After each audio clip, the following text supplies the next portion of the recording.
3 platforms, which I've never done before. So let's see how we roll. Okay, it says we are live, so I'm just gonna run with it. Hey guys, welcome back to my Wednesday night live stream. Today I have, I think, a really special treat. Thanks to Jimuphy for arranging it. I have the filmmakers, the creators of the doco that's going around called Silenced, Censored, and Ridiculed. That is Richie and Jaye. Hi guys, how are you? Thank you for coming on.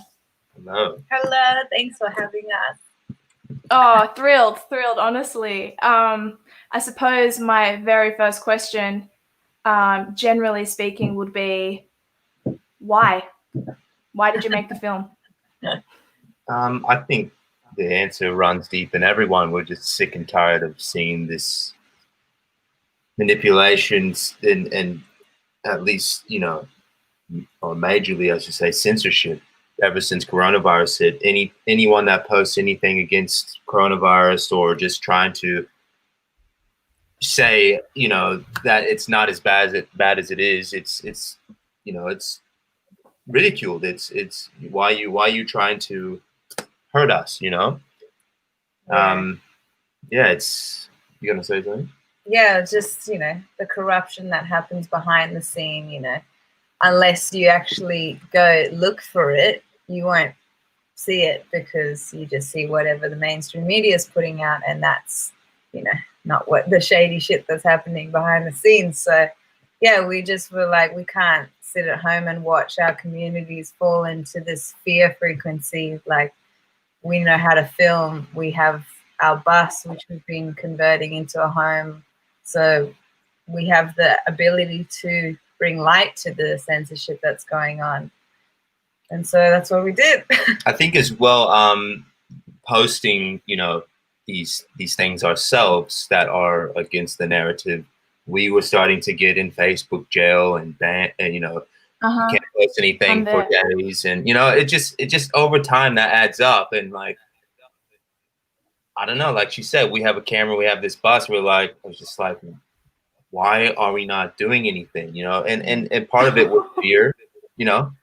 I've been researching I've been researching for a while now, and you know, I didn't post as much, I didn't share as much because I was still stuck in this fairy tale world, which is, you know, it's fine, it's fine, but it was the fear of what's everyone gonna say, you know, if I post this. And ever since coronavirus literally hit, I was just like, I'm done holding back. Like I don't care anymore.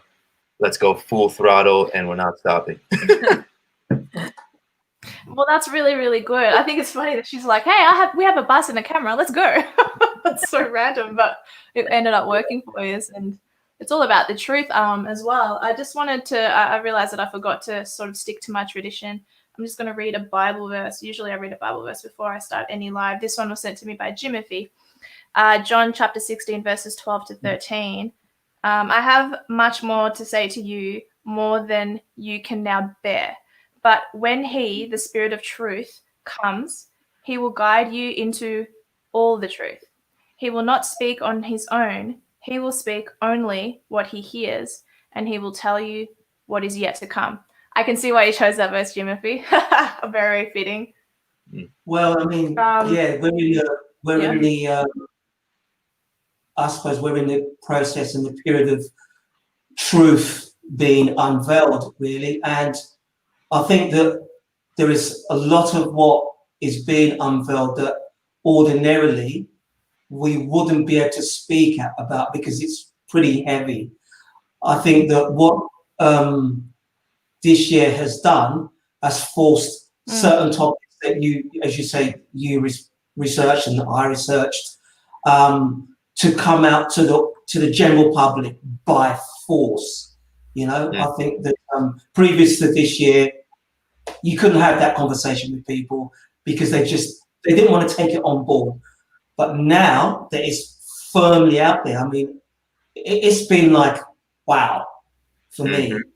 So I thought that prayer was pretty much saying that, because from a Christian perspective, it's letting Christians today know that there were things that were prophesized that would be happening that would be difficult to talk about, but we shouldn't be afraid to. You know, that's the bottom line. We were definitely, I feel the same, forced. I started to see this window of opportunity when coronavirus hit. That was like, wow, everyone is starting to post things now. It's not just this group here. It's not just this group there. My friends started posting things that I would never expect to post things. So it was just like this ripple effect of, you know, people were starting to see what's going on, and they were starting to, the curtain, the veil was, you know, lifting majorly at that point. And it still is, and it's still going, you know, but yeah, it was forced. There was definitely something that was, you know, couldn't say no. Like, I didn't care about working. I didn't care about making money. I didn't care about my relationships. Like, seriously, it was just like, what can we do? Like, I can't sit here and watch this madness anymore. So, just for the viewers, what is your ethnicity? Because like me, you got an accent. You got a different accent from me, but you got an accent. So what is that for the viewers? I'm from the States originally. I was born in Titusville, Florida. Moved to St. Louis or St. Charles, Missouri when I was probably 7 or 5 years, 5, 7, I don't know. I can't remember. But yeah, and it is African American, Native American, Polish, German, a mix hybrid. Wow. A unicorn. Me too. Yeah. As in, I'm mixed. And then, well, in terms of, and she's from South Africa as well. So. But oh wow. Yeah, but Very she's Australian citizen. Yeah. Yeah, I wasn't going to question her ethnicity. And there's Colombian Spanish. I didn't know you knew. Sorry. Dear, you're Colombian Spanish. Is that correct? Yeah. That's Born what and it raised is. here. Full speaking Spanish. So the interesting thing. Do I speak Spanish? Yeah, full. Do you speak full Spanish? I do. Yes, I do. Yeah, speak Spanish. she speaks Spanish too. He loves speaking Spanish, actually. I just Do you really speak Spanish? Yeah. I went and lived in Mexico for like 2 years on and off, and traveled a lot of Latin America. Ah, Yeah, Mexican Spanish. Muy bien. Mexicanized. They speak the best Spanish, actually, of all of the countries, if I have to be truthful. So I was given your video by a friend, funny enough, another Latina, and she had been given the video from someone in the States. And so I was to look, I had to look at this, that it is a very, very Australian perspective. It comes from an Australian perspective. And I was like, oh, very, very unusual, because with all due respect, most Australians, 99.9% of Australians, presume that anything to do with the New World Order is happening everywhere else, that this is the lucky country. Nothing is going on here. It's not even funny. Okay. So when I had a look at your video, I was absolutely blown away, because you had exclusively taken an Australian viewpoint. So any illusions that any Australian had, I mean, obviously people have seen what happened in Melbourne, but I think what your video has done is you've actually given it the history. What was there a particular reason why you went down that route? Exactly how you're explaining it. People here couldn't see what's going on in their backyard, and they're starting to slowly with what's going on in Melbourne and the help of everyone else speaking out. But it was, I guess, strategically put. Yeah, I wanted everyone to hear Australian accents. I wanted Australian people to hear the Australian people speaking up, not American accents and American people speaking up, or internationally. I wanted them to hear their own people going, hey, this is going on here. Like one of the doctors, Kevin Coleman, he was like, censorship, we're fully censored. There's no freedom of speech. There's no democracy here. Like, he was a doctor ahead of vaccines, you know, at one point in his career. And I don't know, it's, you know, yeah, like for Australians are generally pretty passive, and like one of the people we interviewed in the documentary said, like, there's this attitude of we have it really pretty good, you know, we probably have one or two bad apples, but ultimately, you know, we live a pretty easy life, like it's all fine and like la la la, whatever. And so people don't really have that drive like they do in other countries where the governments are blatantly corrupt to go and, you know, expose that or seek it out and demand a change, because it really just, it's not in front of them, and so it doesn't exist kind of attitude. And so yeah, that's why we wanted to just bring Australians into one conversation, all different walks of life, but experiencing the same kind of censorship or ridicule by the mainstream media or the government in some way. And we're kind of seeing that on a small level now. You know, we see the corruption happening around the world, and Australia is kind of like, oh, you know, it's not too bad here. We have healthcare, we have this, we have these benefits and privileges for our rights. On a smaller scale, Melbourne and Sydney or other cities, but Sydney, because we live in Sydney, we're here going to the beach every day and looking at Melbourne going, wow, they can't even go 5Ks from their house. We got it better here. We have it better. So there's already this subdivision of that already, you know, happening in many countries all over the world. But as you know, here in our own backyard, we have it good here in Sydney. COVID only exists when you go inside of a restaurant or have to sign in with these QR codes. You know, in Melbourne though, it's like people have been locked down. I mean, I came from Melbourne this year. Just in time. Literally just in time. I came here on day 2 of stage 4 with curfew. And to be honest with you, it was almost a spiritual kind of force that said to me, dude, I want you to get out. I want you to get out now. And when you get to New South Wales, I want you to down tools, and I need you to document everything that you know and everything that you see and everything that you saw. And the first thing that hit me when I came to New South Wales was, oh my gosh, now I understand what it means to come from East Germany to West Germany. It was like night and day. Yeah. The other thing that hit me was I didn't realize the effect of the oppressiveness, because I'd already experienced a good few weeks of mandatory face masks. So when I came here and people were coming up to me and saying hi and shaking my hand, I literally subconsciously was pulling back from them. Yeah. That is the psychological damage it done to me. Yeah. You know? That programming was already starting to seep deep into yourself. Yeah. Wow. Yeah. Wow. And then, so obviously I'm documenting things, and, you know, rather like you guys, I was an autopilot. I started, I think I put out Plan Delusion 1 and 2 and 3, literally on autopilot. Didn't get much sleep. I was just banging away. And, you know, it was then the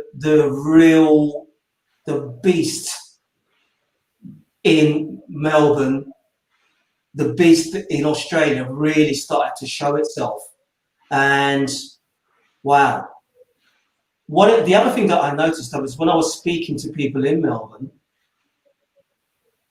it was a bit divided. Those who had a serious psychological damage thought it was okay. So in other words, they'd been normalized. All right? They're the ones who would say to you, we got to support Andrews, we got to support the Victorian government. Literally, you're imprisoned, but because of the nature of the indoctrination, the nature of the public address system, and just the nature of the illusion that's telling you that you need to switch off the fact that you're not seeing anyone dying, but we're telling you people are dying. And they were believing it. To them, it was true. What they were seeing around them isn't true. what they were told on TV, that's what's true. And so to witness that, to hear that, and speaking to people and listening to that, I was like, wow. And then on the flip side, there were the people who were telling me, dude, so-and-so committed suicide. Mm. You know? So yeah, it was pretty heavy going. So that's why when I saw your video, with a plethora, I mean, you literally have got the who's who of alternative media in there. How did you get these people? Because a lot of these people you interviewed have been battered and bruised. I mean, a psychological number, an oppressive beast that got to them, but somehow you managed to be able to speak to them. How did that come about? Well, we just actually only set out to speak to 4 or 5 people, and we just got referred on and on and on to the point where we actually had to cut it. We were like, we can't take on any more interviews. We already have over 25 hours of footage to edit. We have to stop. You have to put some of those up on your channel. Like, you have to put up some of the footage that didn't make it on your channel. That'd be awesome if you did that. Yeah, we intend to put out the full interview of everybody. Oh, gotcha. Well done.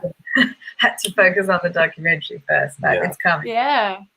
Initially, you know, just because we went to there was a protest here maybe in May about the mandatory vaccines. It was kind of one of the first little protests that happened, and we filmed that and put out a 20-minute little video on that with Romeo's speech, Naomi Cook's speech, Morel, and everyone else, Uncle Max, everyone else was in it, to counteract the media. When I wanted to strategically make this video for alternative news, you know, versus what the media was saying, and exactly what I thought was going to happen was, you know, anti-vax, anti-5G, anti-whatever. These people are all coming together just to make it look like it's big, a ploy to make it look like it's big. We've all planned this.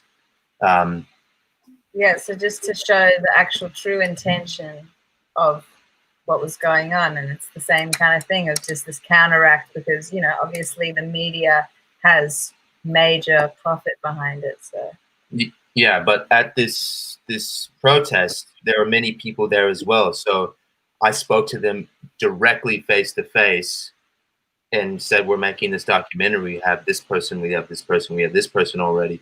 Pete Evans was actually the first one because of all his That's what annoys me. Behind the scenes, that's what annoys me. No one needs to know why that annoys me, but yes, I know. I know him. We're friendly, but yeah. I was the first one. Shut up. I actually emailed him, and he was, you know, he was ready to go straight away. And from there, it was just a matter of researching every person that I could that had been ridiculed by the media, that had been literally silenced, slammed, banned. I just dug, and there were people who, you know, were silenced on the topic of refugees, on the topic of, you know, some darker sort of stuff with ritualistic, Satanistic sort of stuff that, you know, they were paranoid. They didn't want to speak. They were scared. They were like, no, we can't do this, you know. And now that they see the film now, they're excited that this happened. So, but that's a barrier and a wall that gets naturally built. You know, yeah. I have that as well on my channel. I'm doing a separate series on my channel called the Child Sex Abuse series. It's not a particularly creative name, but it's about like satanic ritualistic abuse. It's about the tunnel system. It's about anything and everything that revolves around that somehow connects to something bigger that has to do with COVID or the government. And it's this winding. It's what you were saying off camera about the cabal. It's just all intertwined. But for you guys to focus your documentary purely on COVID and then sort of seep into other topics, it was very well formulated and clearly took ages for you guys to do. But Yeah, it was really well done. Whereas I stick to topics and I don't delve into other things because I only do like 8-minute videos or interviews, like kind of like. In fairness, that's what's taken everyone by surprise, because just for anyone who hasn't seen it yet, this isn't just like it's not just a documentary about sort of various topics glued together, as you would see, you know, on a number of YouTube channels. This is a very, very well produced. In fact, actually, I thought this was an ABC inside the documentary. No. Because no, it was very well put together and was artistic. So I suppose the question is, have you done anything like this before? Yes. Well, Richie's been doing videography for like 5 years, and when we were actually traveling last year in the States, we decided to create a documentary on homelessness because of just how prevalent it is there, and we interviewed 16 people from 8 different cities across the US, and that's in the works as well. So we had kind of a step into the documentary world, but more so just kind of short films and things. But yeah, this was the first major project that we had no idea what we were setting ourselves up for, how much work, how much editing. So yeah, big learning. Yeah, I mean, it was a huge job. Like you said, we made this homeless documentary, but that was my job pretty much. I was making content for small businesses, you know, and I made a couple other sort of smaller documentaries, I suppose, where, you know, it was a part of me, and that's what you said. Why did you do it? I was in my mind, I'm good at filming, I'm good at editing. I've been told that, you know, and obviously from the feedback that you're giving as well. She came on board. We only met like 2 years ago, and she came on. She didn't know how to edit and film. Wow! And literally went into that world with me, and when we were, because I'm a professional dancer. I don't like the term, but tap dancer for like the past 10 years, and like I've been touring the world. That's how I got to see the world, and this is.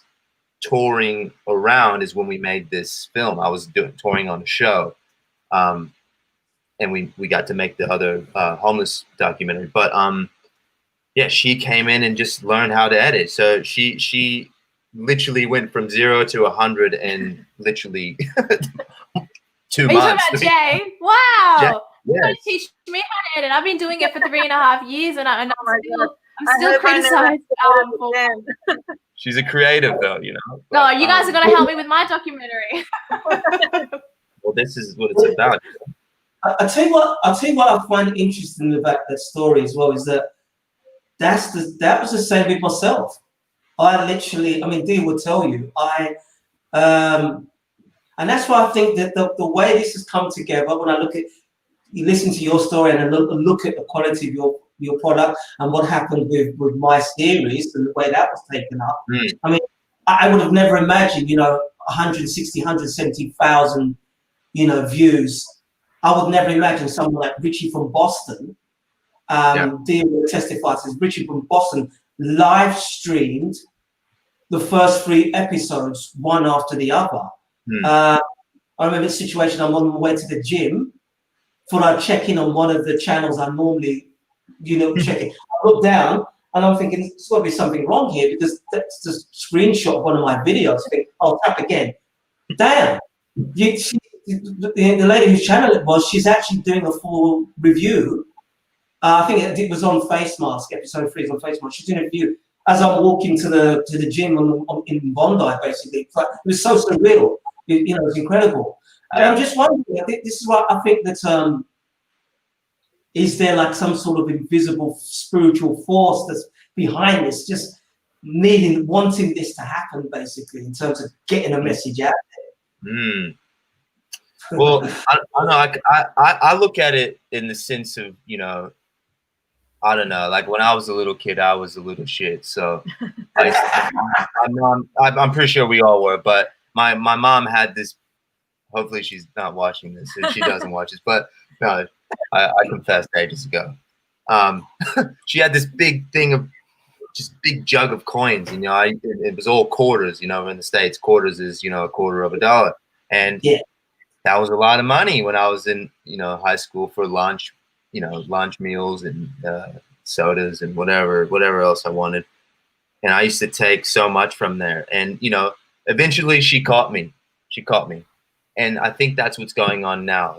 They've been stealing from us for so long, over generations and civilizations. They've been stealing, they've been manipulating, they've been corrupting us. It's time now. We have the internet. We have this right now that we're doing. We have we have unlimited highways to gain information about what is going on. And that's why they're censoring it. That's the only reason why they're censoring it, because they know they're losing, you know, whoever they are, and, you know, exactly. I don't want to get into that, but they know. And the more that we pump this out, the more that they're going to censor, but the more that universally the spirit, whatever it's attached to, is flowing through us and connecting us. I guess that's why we have, you know. I hate to tell you this, but you guys are going to end up becoming Christians. Well, I believe in a higher power. I don't believe in labels. Like, and I know I was being silly. Relax. But I am. I'm a true. Like, I believe in some force, some energy, some you know. And I think that's what we can all agree upon in the end, no matter what. I think most people can agree on that. Yeah. Exactly. I wanted to ask you. Exactly. I agree. I wanted to ask you specifically about Dr. John Pierce, because he was sort of made, or Pierce, however you say his name. He was made more of a. It's like peace. Peace, I think. Yeah. Is that how you say it? Yeah. Peace. He decided to back away and to leave everything behind, yet they still kept going at him. And that's essentially what's going to happen to a lot of people. That's essentially the world we're in now. I was recently, the bank account that I used to be with the Commonwealth Bank, and they no longer want to be my bank. They wrote me an email, and I don't know what I've done, but they're not. Yeah, and so I have a lawyer friend of mine, Kyle Katazi, who's going to look into that for me. But that's where we're at. We're being cancelled on so many different levels, from our banks to our government. It's sort of insane. How are you ready for that yourself? Because when you're sort of labeled as a dissident, not that I think I really am a dissident, but I think according to the government, I must be one. Why would my bank do that to me? Do you know what I mean? So are you prepared for those consequences? Was this like a personal, like, just like, hey, you can't be a member of our bank? Like, I have a feeling it's due to money that I transferred to someone some time ago, and they're like, "Oh, she's associated with that person." But I'm going to find out shortly what it is, because I didn't know banks do that, really, to go, you can't be a member. Normally they do, and hence, yeah. And I've been with them since I was a baby. Like, my point is, are you prepared for those sorts of consequences? I think so. The doco that you made.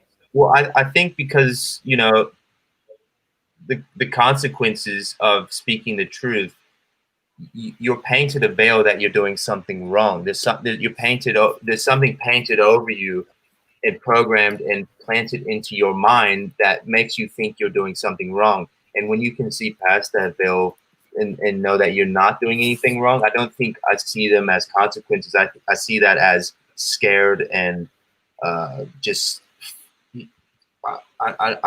it's to come after someone for trying to speak some, you know, or give someone a message, you know, about something. It's just the consequences. I don't even worry about. I don't think about them. I don't care. I really don't in that fashion, because, like, I've heard in one of your podcasts you talking about sovereignty, I think, and common law, and you know dealing with your rights. Do you watch me? He showed me your channel, and I looked at a couple of your videos with Sherry and all that. But yeah, and I I picked up on. Fans. No, just kidding. No, I picked up on your language though. You know, I'm a fan of you guys. I'm a fan of you guys. No, but you know what I mean? I picked up on, you're talking about things being lawful and not lawful, and what they're doing in Melbourne is not lawful. And like by them coming after you, that's not lawful.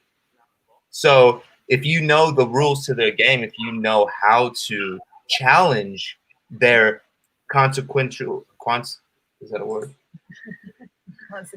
Consequential attempts to punish you, you can challenge it. And if you see who's in the film, there's many people who know how to challenge that and would have our backs. We spoke to them personally, but it's not on my radar.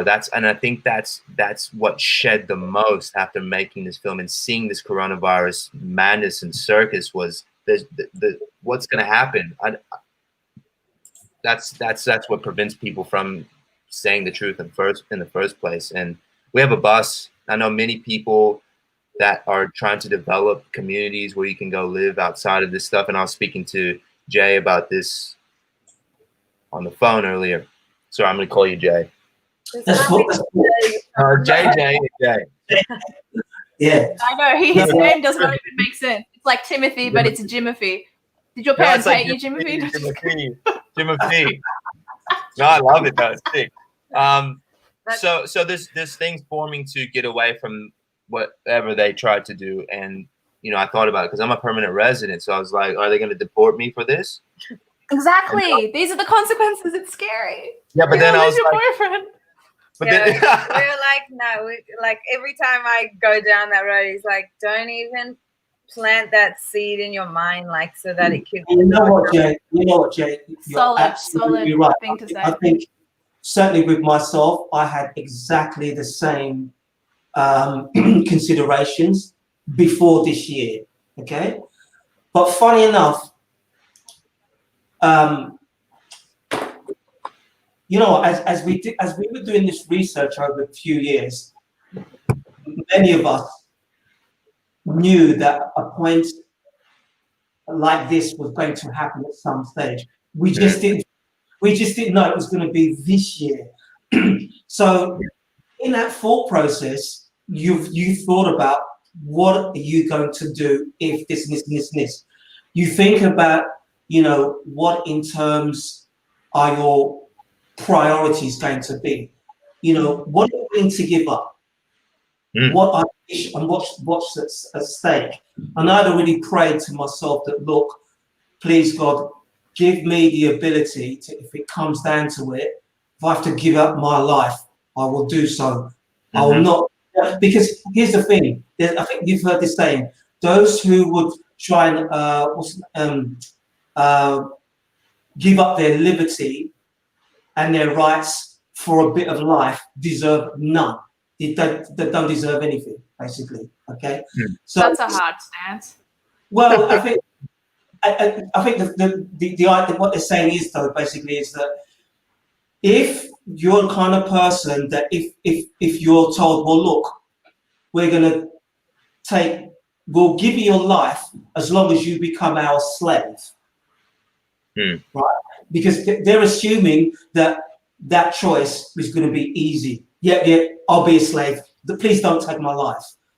I've already decided, basically speaking, you will have to kill me. Basically, I'm not going to. And we know basically there are certain things. There are certain types of, there are vaccines or whatever else that are going to attempt to do certain things. You're not doing it to me. You're going to have to kill me first. Basically. Yeah, exactly. You're not turning me into an animal. You're not turning me into that which God does not recognize. Now, the prayer that Dia said at the beginning, that was Jesus Christ trying to tell us there are certain things I can't speak about, but things you have to know because they're difficult to talk about. And I think, thankfully, this year, all right, with the way we were all forced into this situation, those who were clueless and those who were clued up, a lot of people basically have said, you know what, I'm not doing this, I'm not doing that, I'd rather you kill me. And that's a good thing. And that's a good thing. That's a beautiful thing. And that's exactly how I felt in the beginning. I was like, I'm either gonna die for this or be, glorified. And either way, I don't expect anything. I don't expect anything from what we're doing. The motive, the objective, the agenda is to educate people about what's going on in this country and the world, because whatever's going on is going on tenfold anywhere else. And there came this explosion in me that was like, I'll die for this. And I still say it now, like I'm gonna die for this if we don't win, if the people don't, wake up and take back their country. And going back to your question about, are you worried about it and are you prepared? It's like, I feel like what I was saying before, there was this window of opportunity to just pump the truth. And you can see what they're doing in Melbourne. They're now saying you can be fined for incitement, and if you post anything anti-COVID, like it can be whatever. But people are slowly waking up because there are people there that know the law. They know what is lawful, and they're educating the people now. And all they can do is censor us now and silence us by terms of media and social media. All they can do is paint you as a picture and silence you. They can't, especially in Australia, they're not going to come really kill you. That's my belief. Like, and if they are, you better come with everything you got. Yeah, but I mean, that's the thing. I'd like to. Like Go. That's, engulfed this whole year. Like, that's what has made this whole COVID scenario work, because, there's this COVID everywhere. You don't know where, you don't know who's got it, don't know what it's on, but it can kill you and it can kill everyone, and like, it'll be your fault kind of thing. So that frequency, we were like, no, we're not going to take that on. Like, we can see what's going on. We can see people that we love, just strangers, like falling deep into this fear and not really having all the information to make an informed choice of, oh, actually, wait a second, like, this is what's also happening in the background. So yeah, regardless of, what could happen to us, like, we're like, well, we're not going to just sit at home and do it like the government tells us to do. When we can see this corruption going on, we got to do something, because we don't want to look back on this time and be like, oh yeah, we just stayed at home and that's it. So I mean, it's literally, it's so it's so, yeah, no, it is actually, because what I like about well, firstly, you both are in a very unique situation, is that both of you have the same mindset. There are a lot of people all over the world whereby, they've had to part ways because one sees it and the other one clearly doesn't. Or, they both see it, but hey, what you mean, we gonna risk our liberty and do something about it? Whereas, again, you guys have been both on the same page. It is a beautiful thing to see. Trust me on that, and I suspect the spiritual advantages, protection is what is definitely driving you guys forward, and long may it last. But what message would you give to people in Australia in general? I mean, firstly, what would you say to them about what to expect in the next few months and how they should handle it? What should be their viewpoint? I think, to be realistic, as you can see, it's a roller coaster. It's this twists and turns everywhere. So to say what it's going to be, I'm still like, every day, like, dude, what is happening now? They're saying these people are risk at getting HIV with the test and the COVID test, and I don't know. And Melbourne is now allowing the Melbourne Cup to they're trying. But like, how, like, that is so mind blowing to me. It's like you said before, you know, COVID has put people in a certain mind state in Melbourne that, you know, they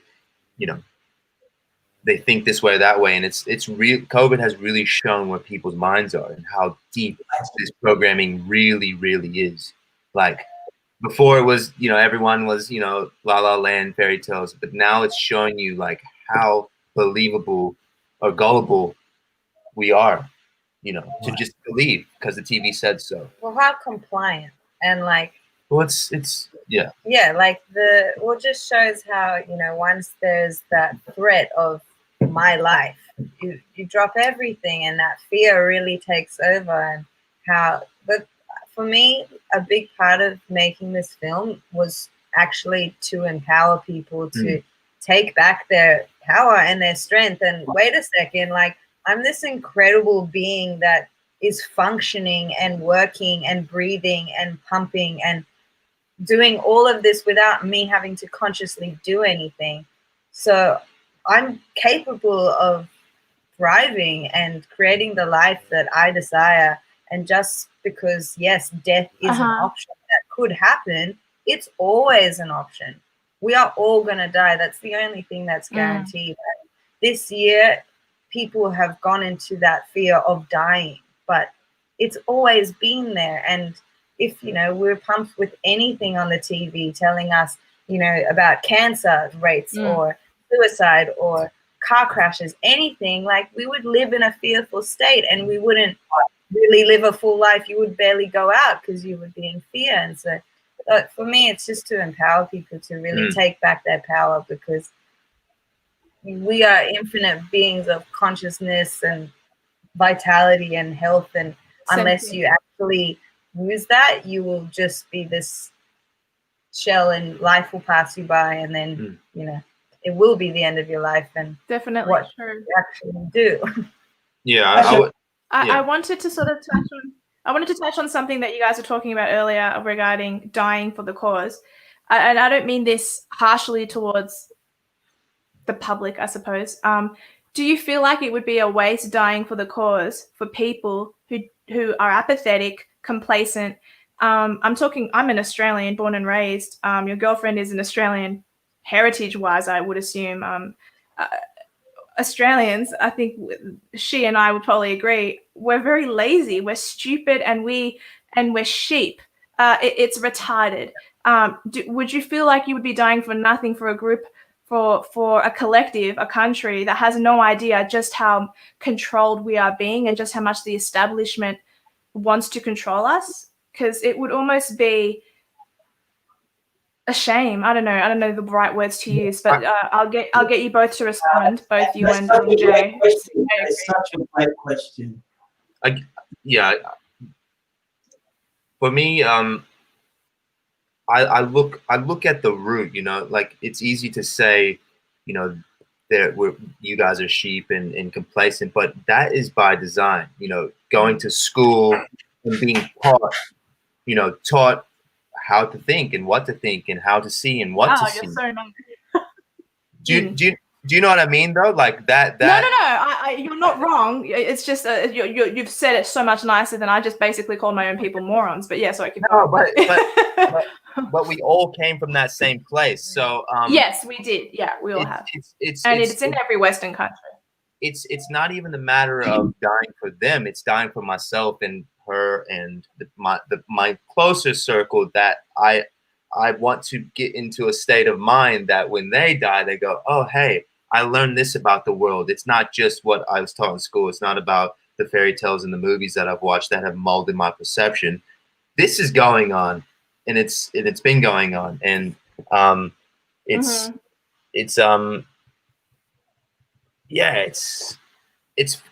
that I'd be dying for myself in a sense to if we have kids, you know, it's for that. It's for many other things, but I guess I'm a bit open about that.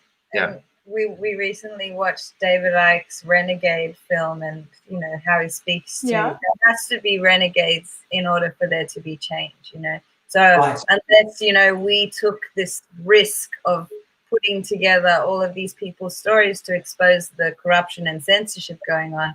Like, who else is going to do it? You know, like there are many people that are putting themselves behind and putting actually the community first and exposing what's going on with whatever happens to their reputation. They're letting go of that, and it's like we're not the type of people that can just sit like we've never been the type of people that can sit around and, you know, even in school, just like do what you're told and shut up and listen. Like, it's just not our spirit. It's not how we roll, and so we got to just be loud. I think the answer obedience is important on some level. Like if I talk back to my parents, I mean, I think it's a good thing to be obedient. Kids today are too rebellious. I think there's a level there that we need to sort of figure out. But I get your point, and I agree with it. Yeah. No, and going along with this is kind of going into this conspiracy world, I suppose, whatever you want to call it, whatever a conspiracy is. But you know, I also believe that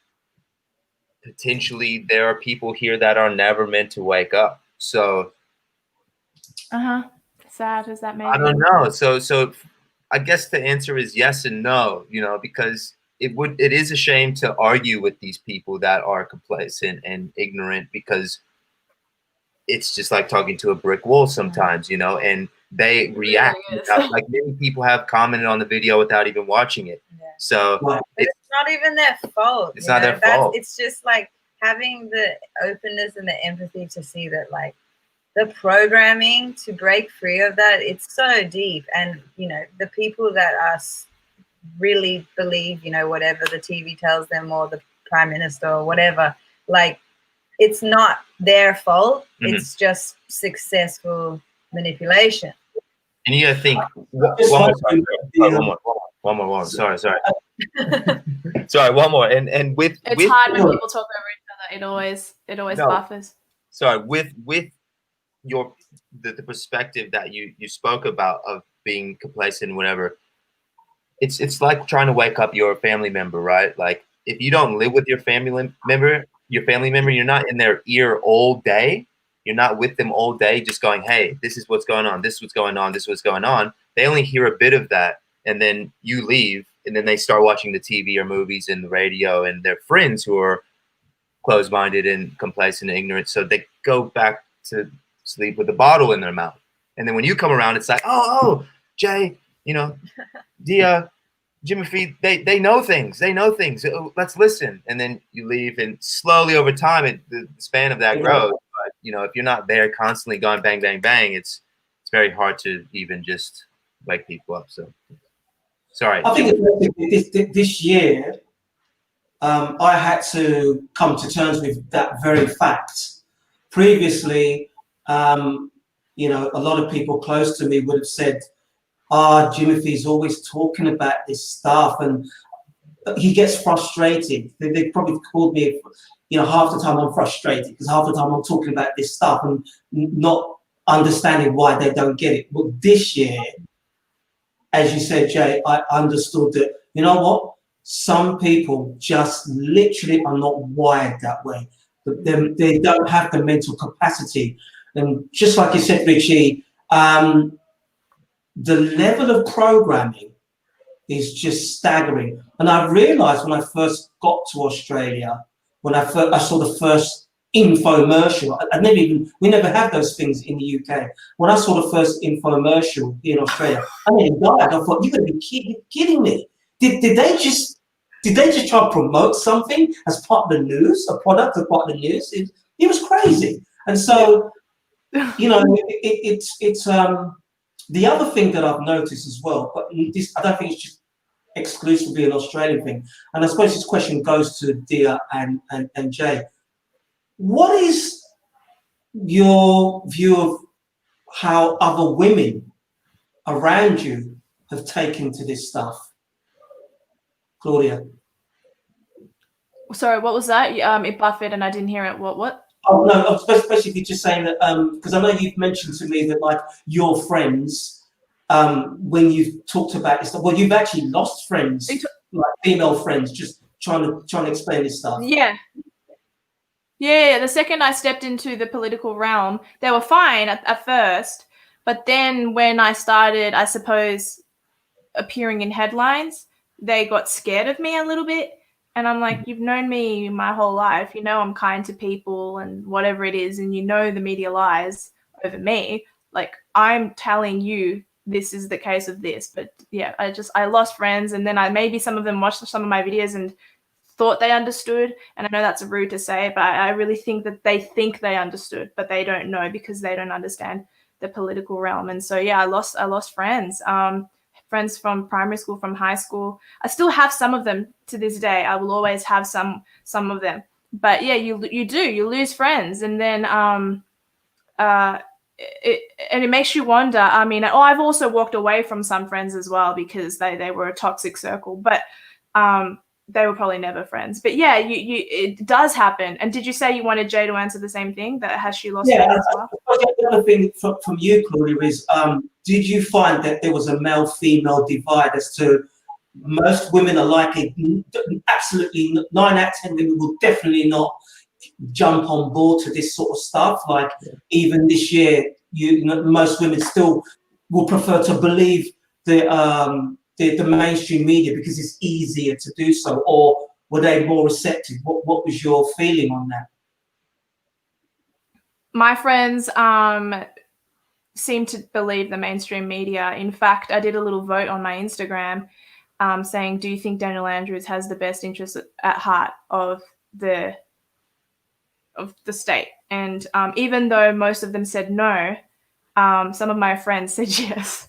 I'm like, what does he have to do? If he ran over like 45 orphan children, will you finally be like, okay, he's not a nice guy? Like, yeah. What do you think, Jaye? Because I think he's also asking you. I mean, have you lost friends? For me, like, honestly, it's not really like a male or female difference. It's kind of just people being open. And for me, I have been traveling since I was 17. And so people that are in my life are people that I want in my life, and mostly very open and conscious people. Same. And for instance, that's why I walked away from some of them.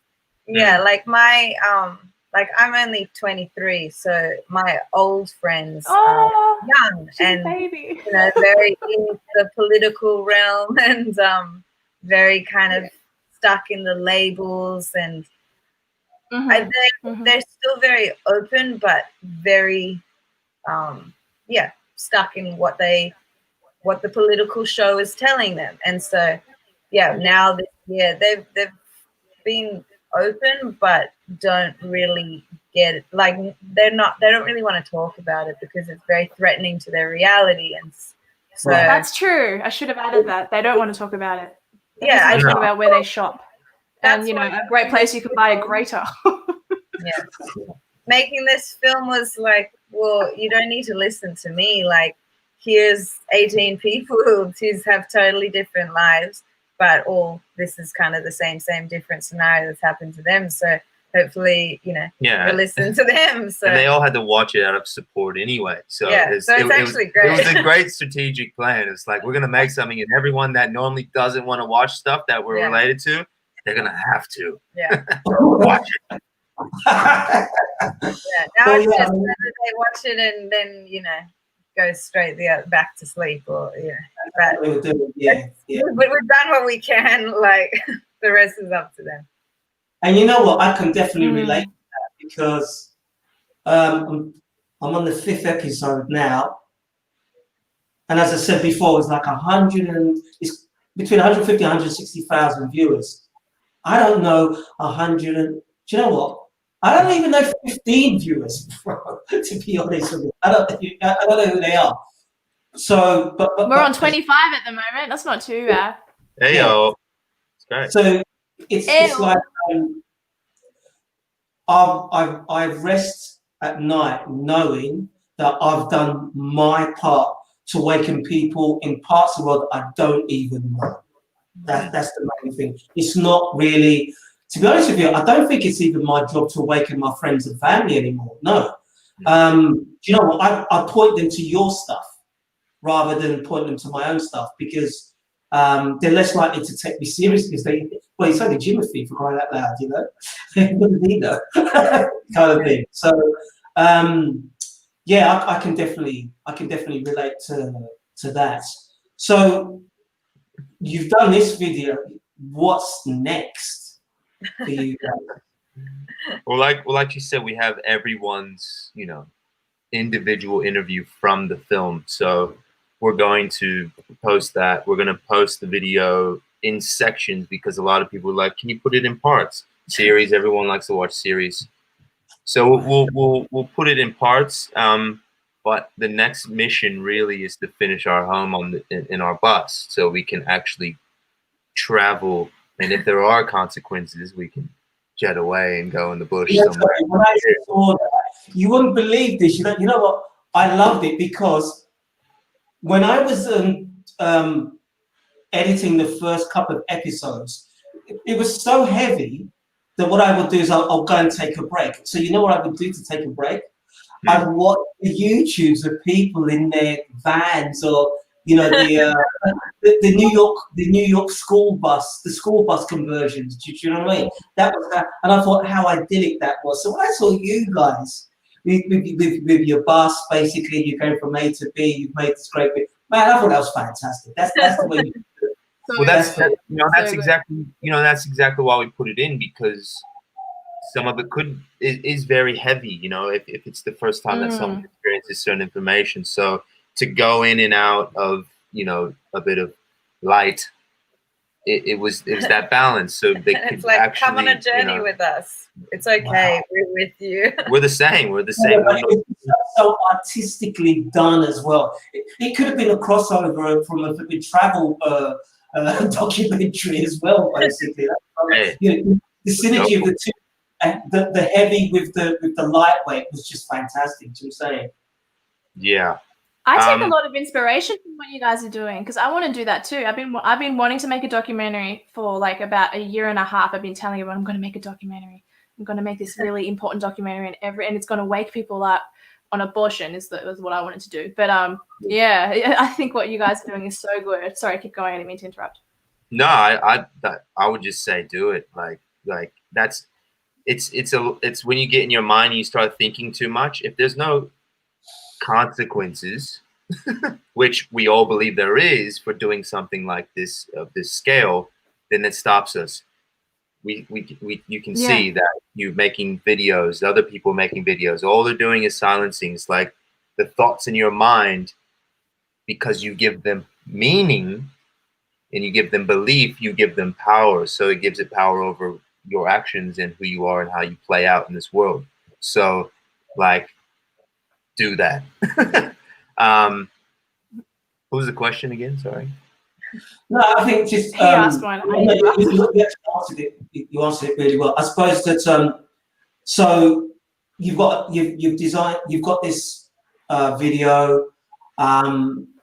Presumably you're going to keep on traveling, and you're going to break down the video into smaller. In fairness, that was one of the reasons why I didn't go ahead. I didn't go ahead and do like a big documentary, because I was just, for me, I just felt that people just wouldn't be able to digest it. Having said that, though, your style, the way your documentary is put together, they've got more chance of watching that back to back, because it's so artistic, and you know, the interesting people, interesting Australian people. You know, this isn't David Icke or whatever else. No. You've actually got Australians who, there are going to be many people in our generation and younger who are going to be really shocked to find that, there are people who've stood up for our rights and civil liberties, who have been marginalized, that we didn't know about. And you took it, some young people, took it upon yourself, risked your own liberties, took it upon yourself to go and, tackle these subjects with these people and get their point of view. It really, really is a great example for other Australians who, some people might say sleeping. It's a good example. Look, for me as a Brit, I just have to every weekend I've got 40, 50, 60,000 people in Trafalgar Square. I've got members of my own family who are activists and stuff. Yeah. So it's an easy thing. British people were naturally like that, but people here aren't naturally so. So to see what you've done was just amazing. I think with the film, Agreed.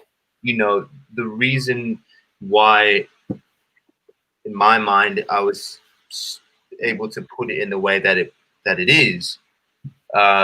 Over the years of researching, you know, there was a period of just researching and going down any and whatever rabbit hole there was, and you can get lost. I got lost, and then I came back out, you know, and then I started trying to actually relay the message. At first, it was, you know, go through the rabbit holes. Then let's see who we can tell about it.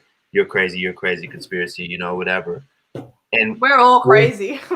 Well, over the years, though, over the years, as you know, as well as studying and remembering everything that I had researched, I also studied the people and how they reacted, and how and what they reacted to. And if I were to go off on some tangent about something that they couldn't tangibly see or fathom in their minds, there was no way to relay the message. So, you know, I put that into this film, and I wanted to keep it as far away from any sort of conspiracy, so that people could connect to it and go, wow, this is down to earth information. It makes sense, you know, 1 + 1 is 2, you know. And that was the main influence, was how can we put it so that people don't get pushed away, so they're not afraid, so they're not scared, you know.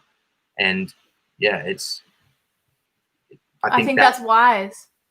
Yeah, and I think that developed just through researching and being shut down so many times and being told you're a conspiracy theorist. It's like, okay, people don't like to hear this straight up like that. You have to put it in a way. You have to spoon feed them. You know, you have to put a bottle in their mouth and go, hey, you know, because I needed that as well. I had to watch all these documentaries level by level by level by level, and then whenever I met her, yeah, and we all, and that's what we can all agree on. We all went through the same process, you know, of fighting someone about the truth and going, hey, no, that doesn't resonate with me. Maybe it does. I'm scared. Okay, I believe it. You know, it just, and now we're here, you know. And something that Max Egan said to me once was, you can't tell somebody the truth. The truth has to be realized. And oh no, 100%. 100%.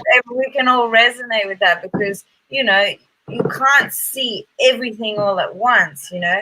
Once you have, okay, a little insight into this, and then you connect the dots, and then the bigger picture starts making sense, and you don't scare people away. Like, it takes a lot of patience, but you just kind of have to go back to your own journey and your own experience of what that was like, because it's true. The truth can only be realized. And yeah, that's kind of... You got to hook me up to Max Egan. I was going to say, actually, I'm just using you. I'm just using them now. I've learned a lot. All right, it's all right. Use it. Indeed. You have Max Egan, which I've been trying to tell Australians about, because I find it quite amusing that Max Egan is a huge personality, very, very well known, popular abroad. But you know, you mentioned Max Egan to Australians, they're like, Max who? You know, they haven't got a clue. Yeah. But I'll tell you who I was really impressed with. Who's the lady who, I believe she worked in the field of vaccines, and she basically told of the oppression either she was suppressed to the point where she decided to walk away from the industry so that she could voice her own opinion. The older woman, Vera? Yes, yeah. Yeah, so she was studying medicine and then went into the field of science so that she wasn't bound by medicine, because you have to just serve medicine. You can't speak out, otherwise you lose your license. So yeah, that was why she stuck to being a scientist and went from that and went on to research and be predominantly a researcher and a scientist. So Yeah, that was a really, and you said again, that's another area of your documentary that I thought was so well put together. The fact that your guest pointed out that, like, today, it's basically science by consensus, not science by facts now, basically, you know? And yeah, it was great to see that pretty much coming out. Even for us in real time, it was like, okay, we're hearing these people in the field going, you know, science has been manipulated. It needs to be reevaluated. Like, and I've only heard that in videos. You know, I've only seen what these people are saying in videos, and then to actually get it face to face, it just like cemented my knowing, I should say. You know, not my belief, my knowing, and what's happened to them even cemented it further. You know, the fact that they're being silenced and shut up, and you know, Vera, the lady that you're speaking of, in her house, we showed in the documentary, but she has this library of documents that she's printed. I saw that. Amazing. Related to, you know, you saw all the titles. You know, she's been researching everything linked to vaccines and linked to for like 60 years, and it's it was a treasure trove. It's like the whole of my back wall, just with all the titles. My jaw dropped. I was like, wow. I mean, you really don't want the wrong people finding out where she is, basically. And that's the thing when you speak about consequences.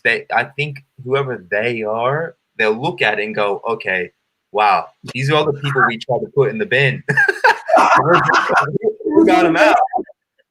It was all there, documented. Fair play to her. I mean, my goodness, you know, it was quite good. And how did you find Max Egan as well? Because he's another guy that likes to keep himself to himself in Australia. I just emailed them. All these people, I just emailed them.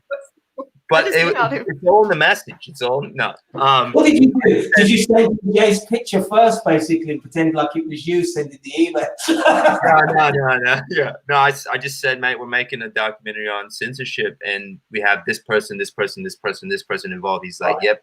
Let me know when you're close.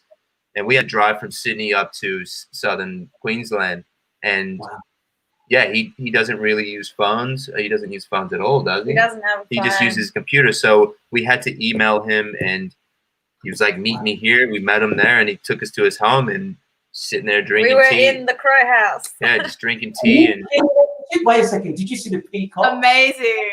Yeah. We were there. Yeah, we were all there. Yeah, and this is the thing. This was amazing. We were there. We literally were speaking to him while he was editing and putting his videos together, right? And I told you today on the phone that this lady has made a YouTube channel just to discredit a couple people in the film because of something else that we'll get to. And she made this claim that me and her are editing all Max Egan's videos.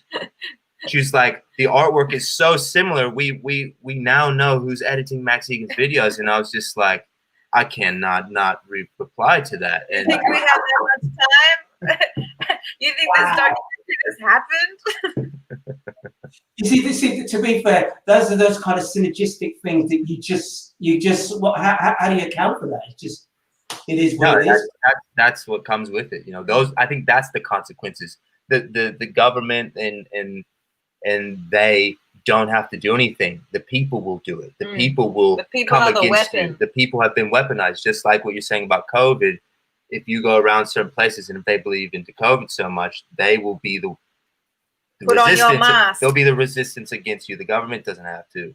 You know, and that's I think what the result of the whole program is on all levels is that whenever someone speaks out, they're actually by the public and the community around them, because the community has been so altered and their minds have been so, you know, corrupted. The program, yeah. Okay, so you're American. You're coming up to America's coming up to the big presidential election. What do you think is going to happen? I'm not asking you to say who you want to vote for. Yeah. What do you see, how do you see Trump, things panning? I'll give you my spiel. I'll give you my spiel. But I think Trump's gonna win for sure, because I think it's already planned out for him to win. So, and I think even whoever was there before was already planned out for them to be there. Call me conspiracy theorist, whatever you want. But they're all so hypocritical. They're all so hypocritical. They all, you know, they say one thing in the, you know, the debates and everything. Now you can go research the opposite thing that they said, you know, years and years ago. You know, they all are associated with Zionism, and you know, like it's the biggest theater show in the world to me, and we are the audience. And yeah, it's. Wait, what did you say about Zionism? I didn't catch that. I said Joe Biden and Trump and every other political leader is involved with Zionists. They're all. It's like, yeah. So is Trump. Trump is as well, but it's the same. No. Trump. Yeah, I'm talking about Trump. He's in it too. Trump, it's all the same. Trump has Zionism in his family. His daughter is married to a Jewish fella. Yeah.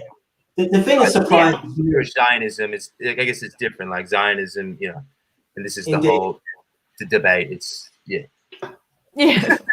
Let's not get into it. We don't need to go there. No, we really don't. It's another rabbit hole. We talk about solution. No. Exactly. The thing that surprises me with a lot of my American friends is they're predisposed, aren't they, to this fake paradigm. You know, it doesn't matter how intelligent they are, okay, they subscribe to this box. I think in the second episode of my series, I actually start off with 2 boxes, and I say, you know, there's 10 people in each box. When I walk away from them, leave them for a week and come back, in the first box, the 10 people in there, they've you know, they've renovated the box, they've put in all the sophisticated mod cons, and they're really proud of that box. You know, and so you can see some really intelligent people have worked on that box. But then when I go to the second box, there's no one there, right? So I turn to the people in the first box and I say, why are you still there? You see, there's that mentality. They won't get out of the box. They don't understand. Now, as you so eloquently put it, it is a theatre. And it doesn't matter whether in the play you've got one person who says, you know, 9 things right but 1 thing wrong, or, you know, 9 things wrong but 1 thing right. It's still orchestrated. It's designed to keep you in that box. Mm-hmm. But the actors just don't see it, do they? Can I want to go. Sorry, you want to say that? Well, it's just like it's a distraction so that people don't actually, you know, delve into what's happening behind the scenes. And so it just keeps you, it's like, it's our tribal instinct, you know, and that's where sport comes in, and politics. And, you know, we have to attach to something. We have to feel a part of something, the sense of belonging. And that goes to childhood, this feeling of I'm safe, I belong. And so you feel like you have to subscribe to one or the other. Otherwise, what am I? And it's the same thing. And people really buy into it because it's so deeply programmed. And so that's all we know. And so people can't see that this illusion of, every 4 years we get a new president or prime minister, and so something will change. Yeah. It's the exact same thing. And it's this illusion of change when honestly we don't even get a choice. What, you get Donald Trump and Joe Biden. Wow, what a great fucking choice. Like, so it just keeps the game going. And it's just like, do you buy the left-right paradigm?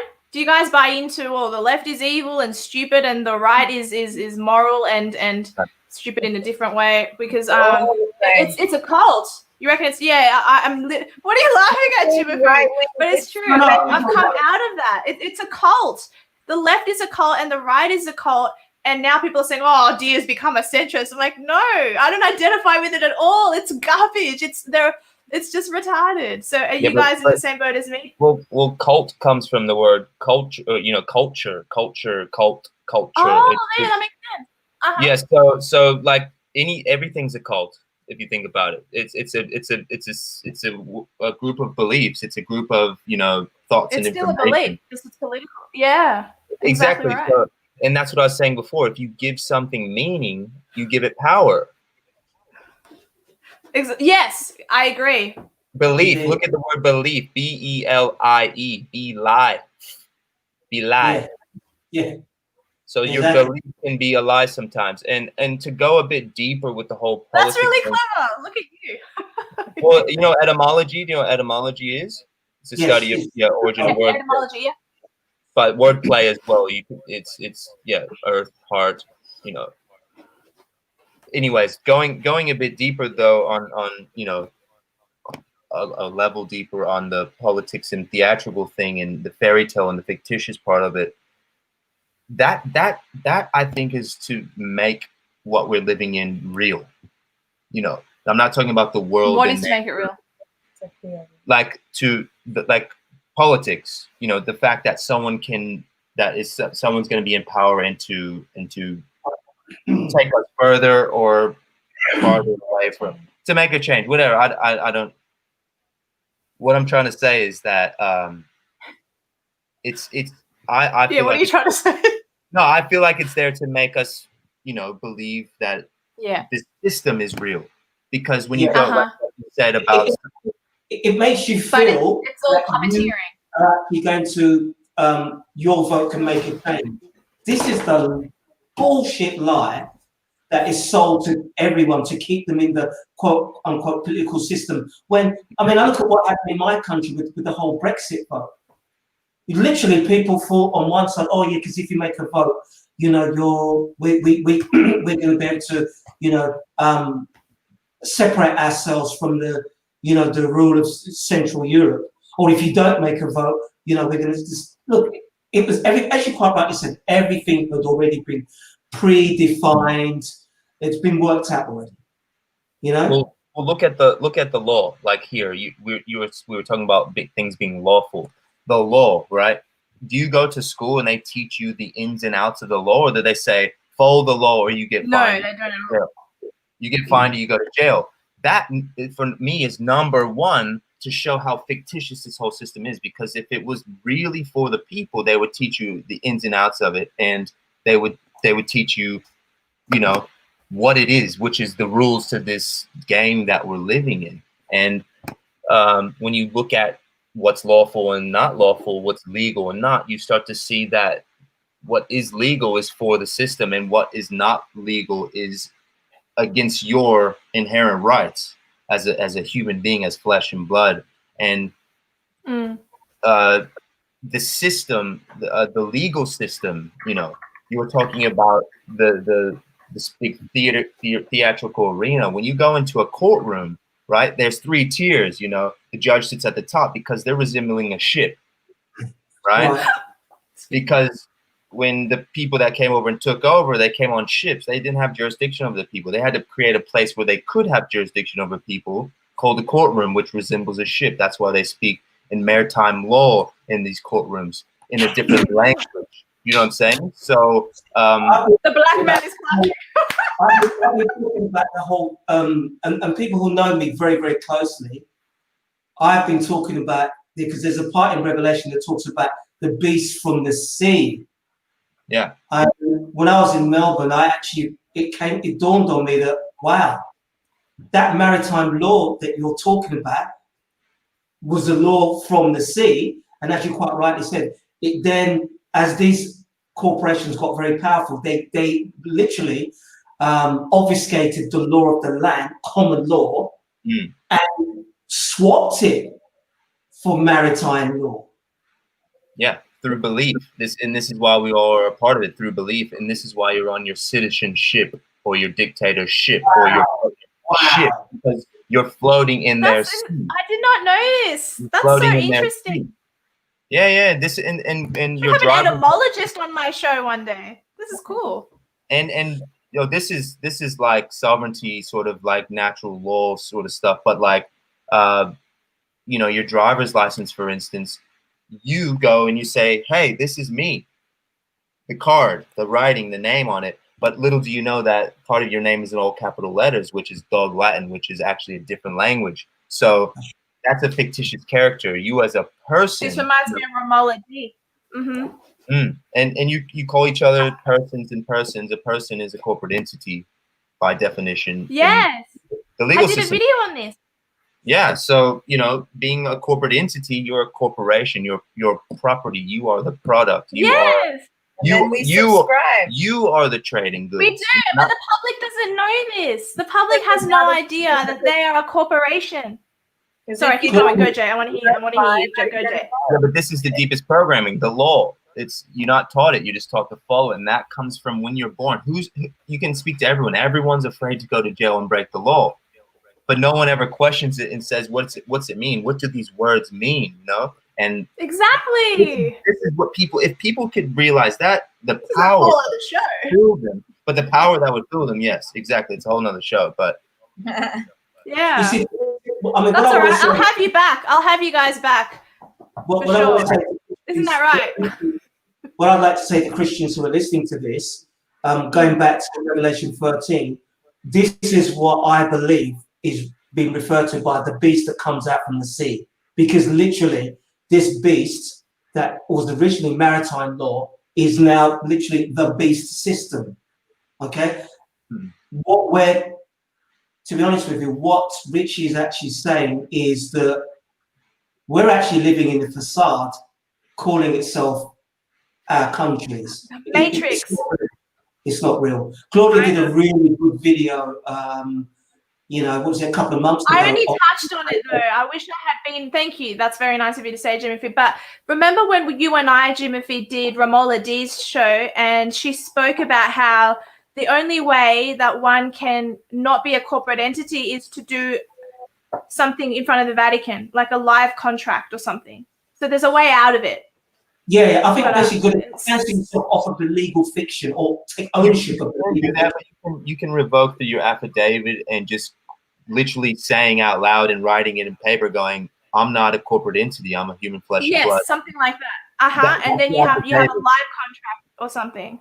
Exactly. You break the contract from now realizing that you didn't know that you were, like, your birth certificate is pretty much a receipt to being into the legal system, which they that's such a good way to put it. Which they make a fund off of and trade on the stocks. It's crazy. It goes so deep. Should we all get rid of that? Should we all remove ourselves from the system and I think to be honest, that's another show. But no, I know. That's why we have to do another panel show like this. It's good. Thank you for introducing me to them, Jimuphy. They're awesome. Look, you can see from anyone who watches their video, I haven't linked it on purpose because I don't want to get banned, but I've written the name of it several times.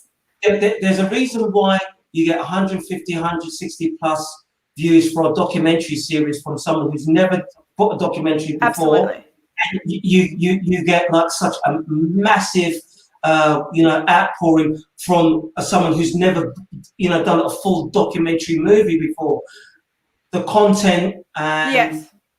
I actually believe that there is a spiritual force of its own that's coalescing all this information together, But suffice to say that the reason why certain players around the world are doing what they're doing with regards to telling us what we should do with vaccines, telling us what we should do with face masks, is because we've actually signed up, or our parents signed us up from birth to corporations standing for or impersonating countries. If you look at the first episode of my video, because what I found was when I did the first 3 episodes, someone did a translation of my video to Portuguese, and then on the same channel they fused all 3 videos, all 3 episodes together. Now, what that did then is it gave people a chance to literally look at the evolution of what it is we see. And at the very, very beginning, I'll make a point of stating that the economic system collapsed in places like Australia, in America, maybe 100 years ago. When the systems collapsed, the bankers took ownership. It's like you can't afford to pay for your house. Someone else takes ownership of it, runs it, then you guys become tenants. Well, what they did was they took over these countries, made them into corporations, as you quite rightly spotted. They made them into corporations, the banks were ownership, and then we basically became, if you like, the products. The trade. Of these corporations. The goods. Yeah. And I think Makes that's, sense. yeah, it's, yeah. We can go so many different ways, but. Yeah, we really could. It's insane. You know, the way around that as well is micronations. Sorry, no. Sorry, you're the guest. You can continue. I was just going to say micronations. So we're finally seeing all these Yeah, comments. we hadn't even seen the comments. So what did you say? We just finally turned on all the comments, so we're kind of like scrolling through, and like we're starting to see people like what they're like. We'll take their bus. Do you want to tell people I'm borrowing your bus for my documentary. I was just being silly. Do you want to tell people where they can find? Yes, plug it. Go ahead. Where they can find your documentary, what the name of the channel is, and so on and so forth. The Dreaded Cheetah, right? Yeah, Dreaded Cheetah. Dreaded as in dreadlocks. We have a website, dreadedcheetah.com. So yeah, we're kind of like trying to push that out just in case the documentary gets censored on YouTube, so we can share. It's on BitChute, but so we can just share wherever the main one will be if that happens. But yeah, just Dreaded Cheetah, whatever social media platform, Dreaded Cheetah. Yeah, I've shared it. I've shared your channel on every other platform I have, just not on YouTube for obvious reasons. All good. Yeah, I've shared it everywhere. I'm loyal. I'm a generous sharer. I always share people's stuff. Yeah, it's doing it naturally, like you said, Richie. Oh, it is. Shared your video, and I emailed him the video as well, and he live streamed it. It's at like 40,000 views now, which is amazing. More than we wanted. It's fantastic. I love that. Yeah, but Richie from Boston is a character. Yeah, he's great. Also, he's a character. People email us going, "Oh, we're from Princeton, New Jersey. We have a public TV station. Can we air it and broadcast it over the TV? Wow. Do whatever you want." Congratulations! Yeah, That's so good. It's getting there. It's getting, and people are like, "Can we have DVDs?" And like, we're not making any money off this. You can put it on DVD. And, though. I mean, you'll be dead soon anyway. And that's the important thing. That's the important thing to remember here, folks. It's about the message. Their documentary and my documentary series is free. We didn't do this for any monetary gain or what have you. No. If anything, it's cost me a fortune because and time, and I can see this is the same thing for you guys. And do you know something? This is one of those things where one or two people have come to me and said, "Oh, didn't you mind that someone shared your stuff without asking you?" And I'm trying to get across, oh no, that was the whole point of it. I was one of those people. I was one of those people at the time because I'm a stickler for that kind of stuff. Not because I'm about the message, but I was like, wait, they didn't credit you. Because I just, as I said, I'm a sharer because I am so generous with my sharing, and I always credit people when they help me in anything. I'm like, oh, this person, thank you. So that was my thing. So when he said people, I think he just meant Claudia or Dia. No. I mean, to be honest with you, a few other people, Okay. So I just outed myself, but that's all right. Yeah, because you go onto Google, type in planned illusion, and boom, it's there. And I'm like, oh, all these people, did they not get in contact with you? And I said, well, no, they didn't have to do that at all. It was just, that's the whole idea of the message. Exactly. I'm a custodian of this message. You know what I'm saying? Yeah. I'm just We're just messengers. Exactly. Right. 100%. You're the vessel. Yeah. And what you're saying, you give so much. That's I think that's who we are. We give, and to expect the same amount that we give will never.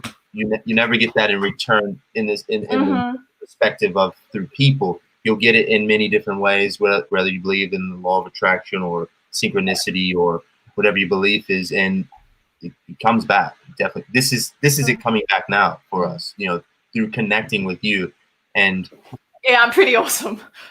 I'm just kidding. I'm serious. Like you were just talking about these micro communities, and this is what I was talking about Jimuphy on the phone about. You know, we made another documentary on this place called Nightcap, and it's about this, you know, holistic sort of community village, sort of not hippie, just where people don't want to live in a tyranny technocracy run city. You know, they want to be able to live outside of 5G, outside of, you know, vaccines, outside of GMO foods.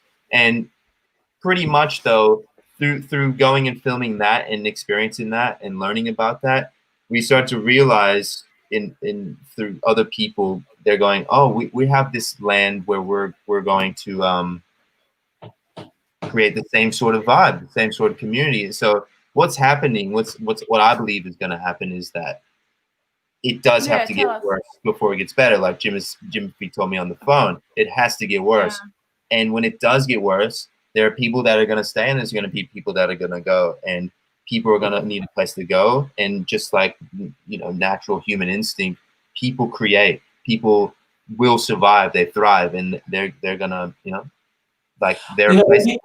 When you told me about that, I saw, as you quite rightly said, you did allude to that in your documentary anyway, but when you told me about that, there was a real sense of peace and calm, and the beauty of that, as you say, people have actually created this off the grid, which is what you're talking about, isn't it? An off the grid ecosystem, if you like. Matrix, you know? Oh, yeah. Yes, off the matrix, exactly. That's fantastic, because look, if you know, for anyone who's watching,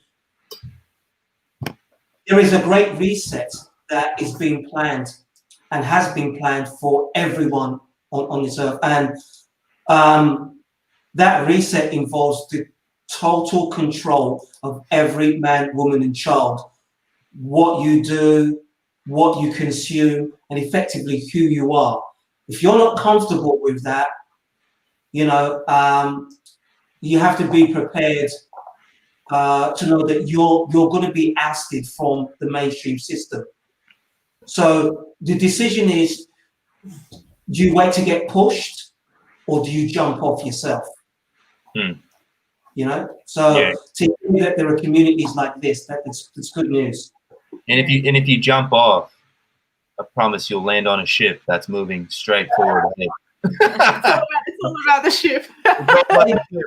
We're floating here. We're going forward. But one thing that Richie forgot to mention about Nightcap is it's actually called Nightcap on Minjumble, and so it's actually Minjumble country, and the whole purpose of it is actually going back to the true traditional custodians of this land and going back to their way of living, which is I don't want to wear a loincloth. The land first. Then you're explaining it in that sort of fashion that you're gonna have to live like that. It's not that. It's just okay, good. Community gardens. You know, community. Nice. You can build your own house, but it has to be for the land, not, you know, toxic materials, and you know, you're recycling. You know. It's communal. Everything's communal, correct? Yeah, communal. You don't have to wear whatever. You can wear whatever you want to wear. You can still. It's putting the land first, the community first, not myself first and what I want, and materialistic.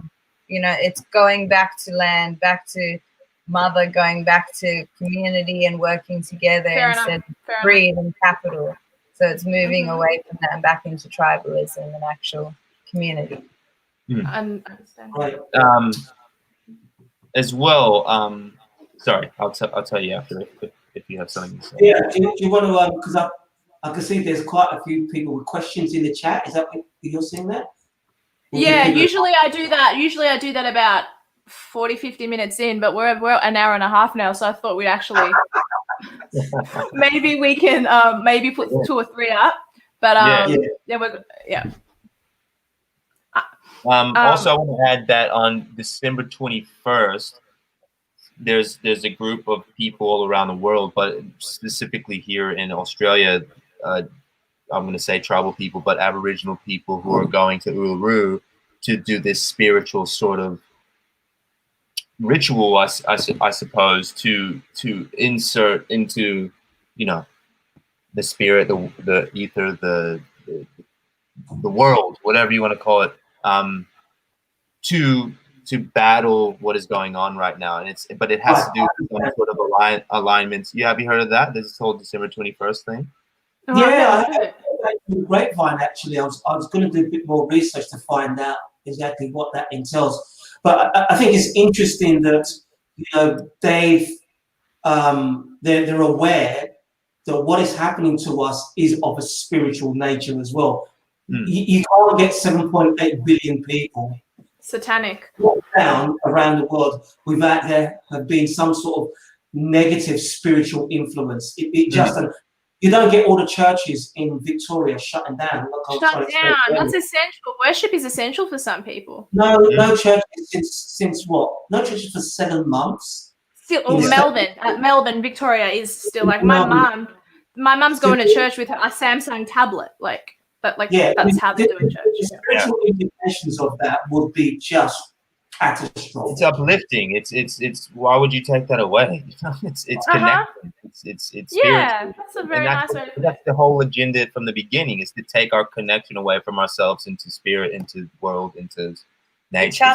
It's each other. It's but like I said, there is a federation of people all around the world who are powerful, who are attempting to go against whatever this darkness or whatever is happening is. And it's I think we've already won, to be honest. You know, you do? I do, because, well, come on, dear, from our Bible, you know we've won. You can only steal from someone for so long. You can only keep doing the same thing for so long. And look how many people have woken up. Like, I don't know. It's like The Simpsons. Yeah. Like, you know how that episode where Mr. Burns wants to take away, what is it, their dental or something? And then Lisa Simpson sings, "But we'll march day and night by the big cooling tower." And then at the end of the episode, they win because they're so happy. And then Mr. Burns is like, "I've taken everything from them, and they're still happy." Is it something like that? I know that's a stupid parallel. I just think it's been happening for too long. It has. You're not wrong. Can it seriously keep going on? Like,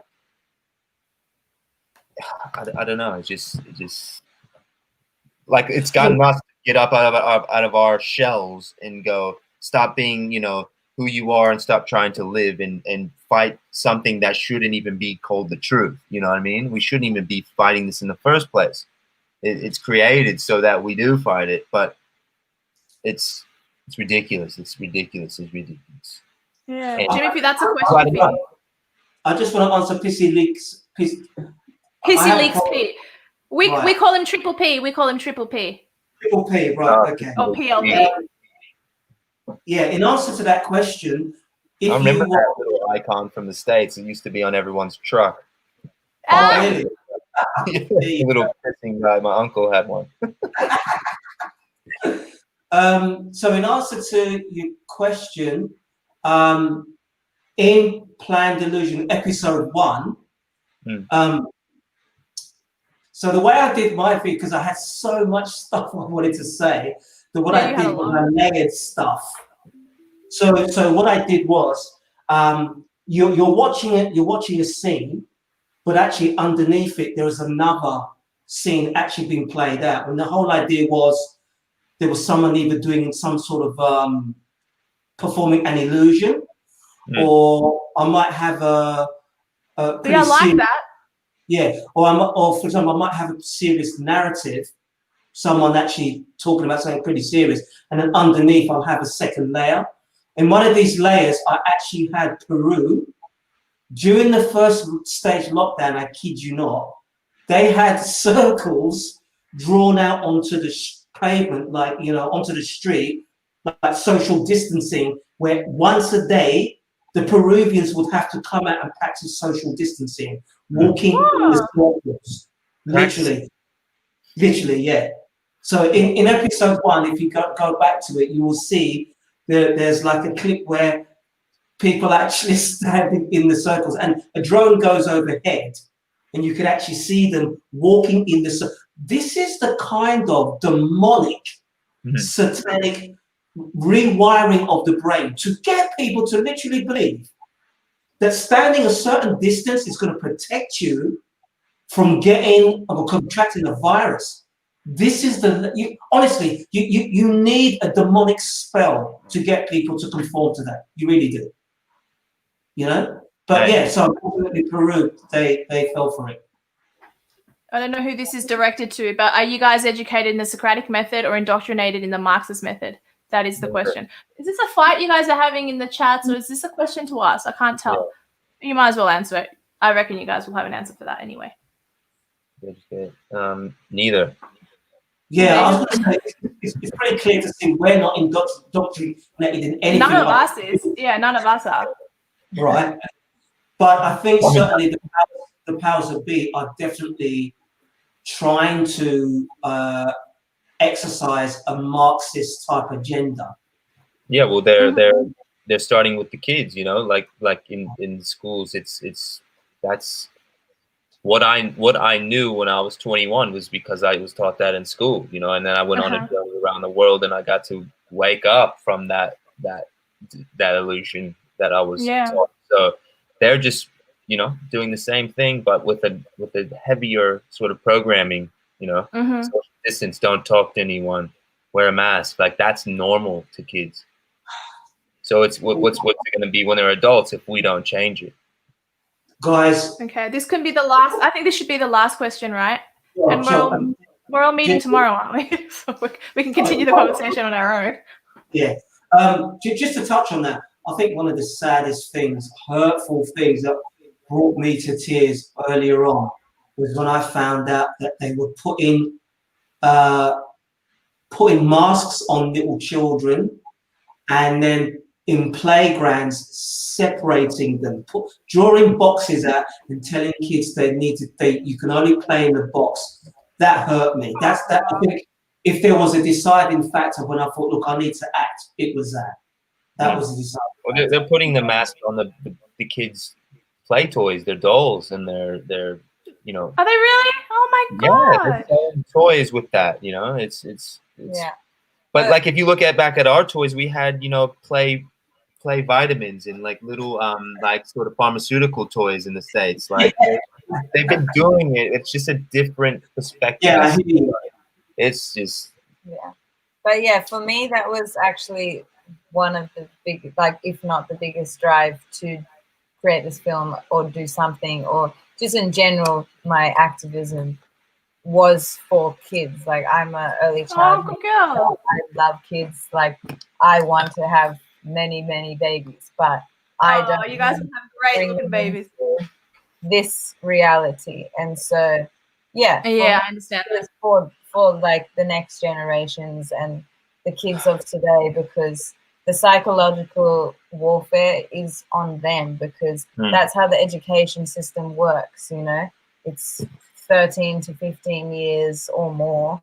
We carry on is in this huge long indoctrination period where you become you, and that's now what this is and where it's going, and will get worse unless change happens. And so yeah, for me, definitely for children. And also sort of just metaphorically, you know, the seeds that have grown into big trees in our minds that we had to, you know, mow down and get rid of, they're being replanted in a new way in the kids today. But the ones that we're trying to wake up, the seeds that were planted a long time ago are now big trees. You know, they're huge trees, and you can't just go and kick down a tree. You can't go into the forest. You know, you need a axe or a you know, what's it called? What's it called? A chainsaw. Chainsaw. Chainsaw. I wasn't sure if that's actually what you want to say. Yeah, okay. No, I want to say, but you get what I'm saying. Like you have to literally hack these trees down before you can, you know, grow new ones that will regenerate the whole forest. So it's it is a challenge. And to answer this guy's question, for co-op, you know, I would say to fight the Great Reset is to educate people that you know in a small form around you. And if you do have the ability to make films or a podcast or something, it starts small, but then it gets bigger. Like we as a collective community, all doing the same thing, will reach different areas of the world. But in reality, I think the main thing for me to answer that question is when it comes time to put a vaccine in you, or to put a vaccine in your family, or what they're going to try to do to control us further, are you going to be ready and prepared to say no and to fight back? Because that's what it's going to come down to. No matter any of the information that we know, it's going to come down to that last little straw that they're going to pull. You know, you can't travel unless you take a vaccine. It's like, oh no, I'm afraid of that world. Whoa, you know, are you going to be prepared? You know. So I think basically it's this is not the first time, and it won't be the last time I'm going to be asked this question. In fact, I actually deal with that in my forthcoming episode 5. And the bottom line is, Planet Illusion episode 5. And the bottom line for me is, you know, everybody has got to understand that, you know, if you look at a brick on its own, you can kick a brick down the road, not a problem. As soon as a brick is part of a wall, try kicking the wall. It's a different proposition. And so everyone has got to do their bit in one way, shape, or form. Okay, for me, my bit was, you know, from where I was doing a documentary series. For you guys, it's doing a great documentary. For Dia, it's setting up this platform. For somebody else, you know, the establishment needs to know that there's going to be wave after wave after wave after wave after wave infinitely. If we all had that mindset of wave after wave, in other words, if I go down, I'm not worried. On the day I go down, I'm going to say, do you know something? Be prepared because there's someone behind me. You're going to have to deal with him. And him too, and him too, and him too, and him too. Carrying on. If we have that mindset, right? Because this is going to play out. I think biblically, I don't think it's, well, biblically we know it's going to play out. Because this is a spiritual war. There are spiritual entities who are fighting it out, and we're just the earthly representations. The Antichrist. Right. So that's going to play out. You pick your side. And believe it or not, there are people who are going to take that vaccine straight up. Oh yeah, those are the weak people, or not even weak, the indoctrinated who just don't know any better. It's either weak or indoctrinated. Okay, so my advice to people now: decide what you're going to do, and you know what? When you decide what you're going to do, decide that what you are, because I think 100%, you change your DNA, you're no longer human. If you're happy with that, fine. If you're one of these people that believes that, oh, this isn't going to happen, maybe it's when they come knocking to take your kid away because, you know, we need to protect you from the virus that's coming. So you've got to take your kid away. And you know as well as I do, taking your kid away in a place like Australia, you're not going to see your kid again, basically. All right? It's as simple as that. So wake the fuck up, basically, is my message to everyone. That's the Christian message for wake the fuck up. What you just said, it's like someone taking your child. Like, that's how I see freedom, right? If your child was stolen, would you ever stop looking for your child? Would you ever stop fighting to get your child back? No, you wouldn't. Would you? If you can picture your freedom like that, you will never stop fighting for it. And it's exactly the same thing, and they've taken it, and they're on the way to taking it. So many comments, I love it. Elizabeth, okay. Yeah, she's awesome. We've ignited. Cool. Yeah. Wow. Dia, you gonna close it out? Yeah, I'll close it out. Thank you, everyone, for tuning in. I forgot to mention at the start of the stream that I actually was multi-streaming onto Twitch and D Live. So I don't the view count here is 30. So that's fabulous. Thank you everyone for watching. I really appreciate it. To our beautiful celebrity couple here, thank you for coming on my show and being so awesome. I can't wait to see you guys tomorrow. And obviously Jimuphy has an amazing series as well that has done incredibly well. Planned Illusion. So you guys make sure all of the trailers for Planned Illusion is on my channel. My channel was the host of the original series until it got flagged.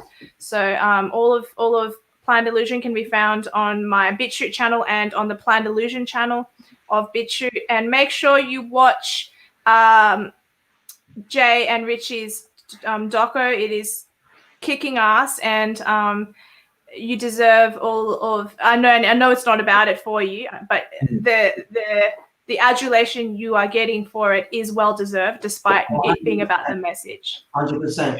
And honestly, it's lifted my faith in humanity when I see, especially a couple, because the enemy doesn't want to see this, doesn't want to see a couple who are on it, unified and, fighting the good fight together. So this is great. God bless you. Yeah, and everyone that is listening, you deserve this information as well, and I know it takes time to go research, and I know it. No, it's people deserve it. People. Yeah, they do. Sorry, I'm laughing at the comment. It's just. Oh, sorry. Lots of hair in this one. Look at this dog with no hair. Sorry for letting the side down. When I stayed with Jimuphy in Sydney, I needed a hairdryer, and he had one. Isn't that weird? Well, no, because everybody else who comes to my house has got hair. Where are you at, Dia? I'm currently in Wagga. Okay, I was going to say Melbourne. No, I'm not in Melbourne, but so I'll be driving up tomorrow. It'll be 4 hours, but it's worth the drive to hang out with you guys. Oh, listen, just for people to be clear, several channels on YouTube and all the platforms have mirrored the Planned Illusion documentary. But if you want to go to the source, please go to bitchute.com/channel. I'll add it in the description. Yeah, I'll add it in the description box below for sure. Yeah, it's everywhere. Right, cool. Thank you, guys. Excellent. I said it's everywhere. I looked it up. It's like as soon as you put something out, it's just remirrored, reshared. It's everywhere. As long as you know the title, you'll find it. Yeah, exactly. It's all good. All right, cool. Well, I'm going to end the broadcast now. Thanks everyone for tuning in. I really appreciate it. Like, these are the best numbers I've had in a while, even though it's about the message. But I do feel good that everyone caught up. All right, end broadcast. Bye-bye all.